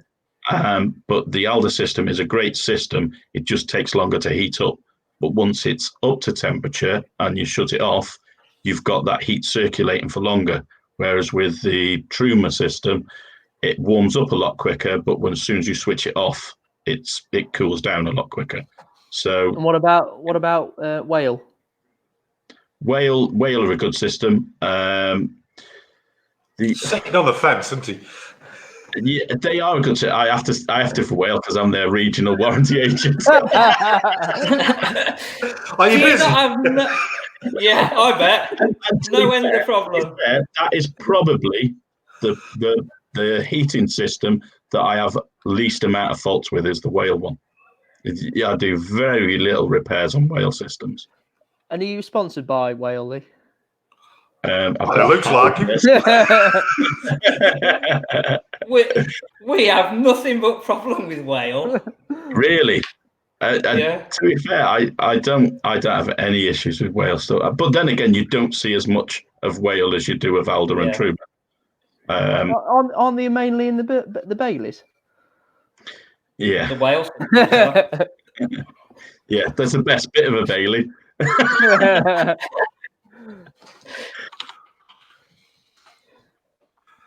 What are we going to next? Let's have a look. Where am I up to? This is the thing with kids. They're persistent, aren't they? They just grind you down. Look at that little face. How can you say no? Hi, Dad. I'll be getting a motorhome soon. Yes, Lily. He was talking to me about it earlier. Right, not sure hand sanitizer will make the vehicle work better. Depends what it is. Seen as believing. Yeah, it certainly is. Yeah, I mean, hopefully with the new, with the new announcements, we will be able to go and see, or certainly collect something. I was told delivering is okay. Delivering is okay, but dealers are worried about, and I'm sure you can understand this, about the distance selling, because if you prep something up, get a load of money into it, a lot of time and effort into it, then deliver it 200 miles away, and so I say, actually, I don't want this, they can just reject it straight away. And it's not what a dealer wants. Yeah, we're not going to be doing delivering. People, unfortunately, people are going to use and abuse the system. They're going to, I'll have a caravan or motorhome. I'll go away on my 2 weeks holiday. I'll come back. No, I don't mind anymore. And that will happen. That will happen. So no, I always try and do things where I'd always do it how I'd want to be treated, or I'd treat other people how I'd want to be treated. But I think, unfortunately, not everyone's like that, and people are going to use and abuse the system. Now, this is where it's going to sort the men from the boys here. Customer needs choice virtually or conventionally.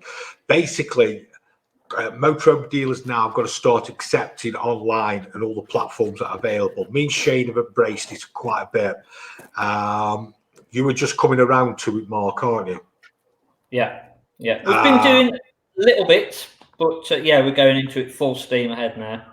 It takes a hell of a long time for the dealers to learn it. I mean, how long have we been doing it, Jason? A couple of years, something like that, and we're still learning a hell of a lot. And obviously, that's led on to this show. Yeah, it's like I think quite a few of the dealers had a play at YouTube and things like that, and they give up realizing how much work's involved. But the internet, since this happens, has exploded because people have been stuck in. Now, older people who are by the motorhomes have probably never embraced the internet as much, but they've had the time then to go, oh, I can do this on it, I can do that, I can do this. And dealers, if they don't catch up, they're going to get left behind. And I'm talking big dealers, where you've got big dealers who've got Twitter accounts with like 100 followers who tweet once a month. It can't happen. No, it's going to change things. Yeah, I mean, it's even like my website rankings. We've gone up in the rankings because all of a sudden everybody's stopped and people aren't visiting the websites, and it's the same for everything. The views on our videos are going up and up and up because people are watching them more. And as Jason just said, the older generation who weren't really using iPads and things like that, they've got to pick up the iPad now to talk to the family because they can't go and see them. And while they're on there, the kids are told them about YouTube, and all of a sudden they're on the YouTube channels and looking at different motorhomes and how to fix the motorhomes, accessories for motorhomes, and everything like that. That's one of the things that we did when we went into lockdown, Mark. Is what we're racking in 12-hour days, aren't we? Social media. Yeah. Oh yeah, easily. Yeah. What time did I get up? I left it. Yeah, it was about 14 hours yesterday. I was on the computer. Probably a lot of dealers are just sitting on their hands. Our attitude when we went into this was, right, maximum exposure. Where can we get the exposure? YouTube, LinkedIn, Facebook, Pinterest, TikTok, Twitter. There's so much out there. Now, people say, like TikTok, it's a child, it's kids up to about 16 and 18. Do you know last month 21 to 45-year-olds have caught up with the people on TikTok? 8 years ago on Facebook, people would say, no, it's just for college kids, just for students. Everybody uses it now. Just be joking. Times are changing. Right. And Facebook for me has been my best advertiser. You know, when I first started up, people said to me, have you got a Facebook business page? No, get one done. You know, it doesn't cost you anything. And that's it. It's out there. And a Facebook. Go on, sorry, Jason. Sorry, gone are the days where you can just spend, if you spend £1,000 on an advert in a motorhome magazine or whatever, it's there for a month and it's thrown away. You put things on YouTube and all the other platforms, it's there all the time. Good, relevant content. Give people value. Don't just take all the time. My YouTube exploded this month. Yeah. Yeah, I mean, it's just like when we go to the shows and do the new vans and go around the new vans. There's going to be people buying one of them in 20 years' time, wanting to know all about it. And to be honest with the comment, don't we? We'd be honest. Yeah. We've got no ties to anybody. Yeah, just be honest. But it's something more, like I said, I think you're starting to embrace, mate, now, aren't you? Yeah, we're trying to build up videos, and not just saying here's a caravan, buy it. It's trying to do all the other background work as well. And actually, where else are customers going to be looking? Are they going to be looking at different things? What, even down to tow car for us. We need a tow car. Can my car tow that caravan? So you've got to look at all aspects of it and sort of cover all bases. And it's not just that person that's sat there today looking on or thinking about a caravan. It's people that have already got caravans and are looking for hints and tips, and hopefully that will stay in their memory and think, oh, look, they did a really good video, and they also looked at some of the stuff on their channel, and so yeah, I think that's the way forward, definitely. And I think, like Lee's just said as well, going back a few years ago when the Facebook wasn't about, it's so much harder for you to generate your business, Lee. Yeah, it was a case of having to pay for advertising. You know, I mean, I used to put advert out in a couple of local magazines, which used to cost me money. Fortunately, I'm in a position now that I don't advertise. I don't have to advertise. Most of my custom comes from word of mouth because I've built up enough of a customer base to be able to carry on. But yeah, it was definitely a help to have that option there when I got to that stage. To be able to promote yourself there, where then, you know, if you want to spend a bit on it, you can boost your ads and things like that. But it's easy to do. You know, it's not difficult. And yeah, as well as still keeping the old ways as well. Now, Shane, do you know when Mark was trying to get 100 quid out of us earlier? Yes. I think I know why now. He's paid someone. Mark is the most genuine person I know. Goes above and beyond to help people. Keep up the good work, Mark. Hi, Mark's mum. Who's Sandra? She actually worked for us quite a few years ago. And on Friday's show, we have Sandra Miles basically telling us. Sorry, see, what better advert can you get than that, than an ex-employee? You'd have thought an old employee would be like, "Oh, blimey, he was awful, terrible." So that's we would thanks, Sandra. With you, Mark, yeah. Yeah. You, Mark, yeah. Carly's trying to convert you, Mark. You need a T5. Not sure about that. No. You're either pro them or you're not. Yeah, no, I think I can see the bonuses, and if it was just for a weekend or a night away, then yeah, fantastic. It's a lot of aggro to hitch the caravan up, get everything ready, off you go. And I can see there's fors and against for everything, isn't there? And it just depends what suits you best. But yeah, I won't be getting them out around. I think basically, Mark, you're absolutely spot on. Like data ID and how you go to look after your staff. There you go. They'll all be X by the sounds of it. Yeah.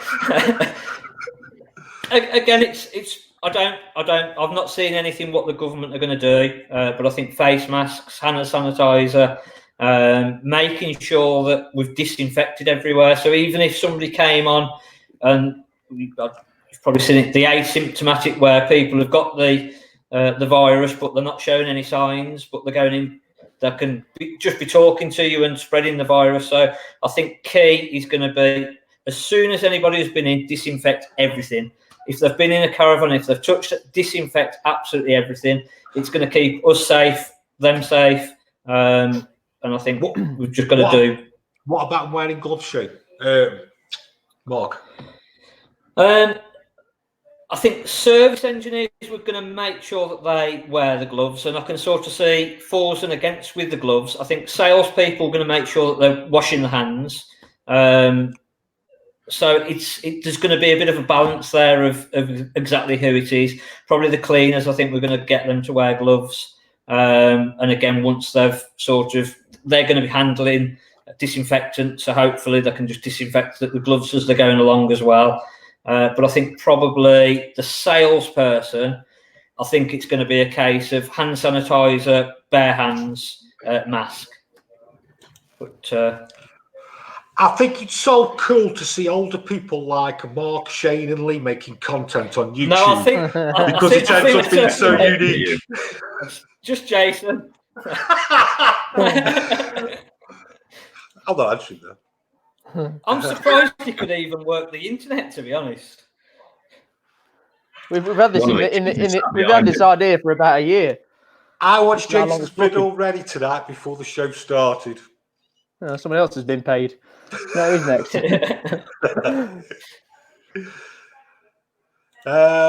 Facebook is dead now. Insta, YouTube, TikTok are becoming the bigger ones. Yeah, it's all about jumping onto the platforms. Some will work, some won't work, and it's all about content at the end of the day. Yeah, and the good thing, well, the thing about our industry, which is the motorhome caravan, it tends to be the older generation, mid to older generation, and they're obviously a little bit behind the younger generation, which is TikTok and so on. Don't think they will have to come out of here, mate. A lot of time on their hands. Yeah. But what I mean is they're still very much on Facebook compared to the others. Yeah, because they're catching up. And then they'll catch up, and then they'll move on to Insta, Twitter, and so on. Love the gas. It's really fascinating. But are we all talking drivel until 6 months' time when we see any truth in the outcome? Absolutely. Nobody knows. I suppose we could sit here and just not have a view. Yeah, I mean, the thing is about all of this, we don't know what it's going to be like when we do come out of lockdown. Is there going to be no transmission at all by the time we're on sites? We really don't know. So it might, all this safety stuff might be slightly irrelevant, or there might be something vaccination for it. Just a quickie, mate. We had a little bit of a quiz, didn't you, that you put together on caravans? Yes. I've just got to specifically. You won't answer these. You won't know these. Probably not. Are they real, proper, good, interesting facts, or is it just history? Depends if you like caravans or not. So no. Come on then. Hit me with it. I'm sort of going to roll this into one, Jason, after what we spoke about before. Okay, so name the top 5 countries with the most touring caravans in Europe in order. So the top 5 countries for caravans in Europe. Well, I'd have thought that we're getting... France is probably going to be the top because that's the first one that we come into. And then it's going to slowly go away from that. So you're going to be Germany, Italy, Spain. I'm struggling after that. Where else would anyone want to go? Yeah, I think France, number 1. Probably Spain, number 2. Germany, number 3. Italy, number 4. Was there a 5th? I don't know. You haven't given me one yet. Clues are the top 5. Well, yeah, that's what I said. Yeah, I don't know about the 5th. Okay. Yeah, probably Portugal. Yeah. Lee? Portugal.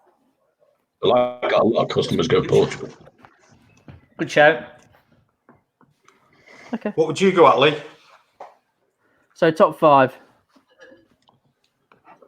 I would say France, Germany, Spain, Italy, Portugal. So here's a question for you. Why France? That's the first one that you come to, isn't it? But From England, yeah. Yeah, from England. But what's the most? What's the top 5 in Europe for caravans? All right. Oh, for people owning caravans, you mean? Yeah. Sorry, yeah. Right. People owning Sorry. This is Jay. I thought you meant going on holiday. No, It wasn't my quiz. Germany's number 1. Yep. Number 2. Spain, Belgium, France. I'm struggling again. Germany's got to be number 1. Yeah. Okay. So I'll give it away. So Germany is number 1 with 654,100 caravans. This was from last year, wasn't it, Shane? This was 2019. Yeah. Yeah. I mean, it wouldn't have changed. Sold them. I'll do Story. this year if you want. Number 2. It's got to be Spain. UK. Yeah, I'd have said you. Yeah. I was going We're to say not part UK. we're not part of EU anymore. This Thought we isn't were. gone. Yeah, we were then. Yeah. UK with 555,000. Yeah. Number 3, Spain. France. France. Is it France? Yeah, I was going to say it's got to be. I said it at the same time. France and Spain have got to be close, haven't they? No. Miles away. 498,000. Fourth. Oh, I thought it was going to be Spain. Just keep saying Spain. They'll get it right sooner or later. Leave Can't it fourth. lose. I'd go for Spain 4th. See, we missed a big. Can't just. We missed a big caravan country in this. Netherlands with 462,000. Now, last but not least, number 5. Spain. I've got a feeling you might get this one right. It's got to be France. It's got to be Who are we going France. Spain. Got to be. No. Come on. Yeah. Oh, France. 330,000. Yeah. We I got there thought eventually. Spain. I thought Spain would have had more than that. To be fair. I can't say we really come across. Well, there's not. I'm just trying to think by manufacturer. Really, obviously Germany's up there. But they're surrounded, with a aren't they, lot. by they're surrounded by manufacturers. Yeah. So you'd have thought there'd be, and I know there's a lot more sort of campsites and whatever in Spain. So surprising. Yeah. Anything else? I think we're about there. I think Nearly it's 2 been nice hours. having the two on. Yeah, nearly 2 hours. Been nice having the both of you on. Pleasure. Also, leader. Nice to be Nice invited. Mark? Yeah, no, good chat. Yeah, some nice, interesting things, and again, it's getting different people's points of view, isn't it? No one knows what's going to happen. No. We don't know what the future holds. We can only be as hopeful as possible. So yeah, fingers crossed. If you've got any questions for the next show, some really nice technical motorhome questions, I'm sure Lee will be happy to answer. You haven't said he'll be on yet. Lee's on Friday. He Just don't know it yet, but he is. Lee, Paul, when would the Aldi fluid need changing on my motorhome, which is coming up to its first anniversary for the habitation? Next year, after second year service for anything pre-2020. Oh yeah. When can I come and annoy you all again? Any day. Friday, isn't it? It is We're on Friday. Yeah, we're on Friday, Yeah, aren't we? so Friday night, as we said at the top of the show, we got Jason from Forefront on at 7 p.m. I think we're going to stick to a more consistent 7 p.m. time now, and it's going to be a VE Day special. Ooh. Ooh. What's happening? Mark, do you want to come on Friday again and give your take on caravans? Yeah, definitely. Yeah, no, I think it helps having a balance between the caravans and motorhomes. Give you a run for your money. And we'll have a chat with Lee, see if we can get him on doing some of the tips of advice, eh? Yeah, our resident technician.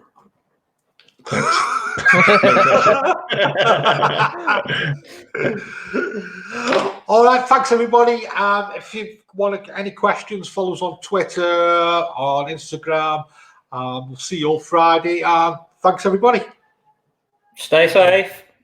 Cheers. Bye. Take care. My arm's aching, Jason.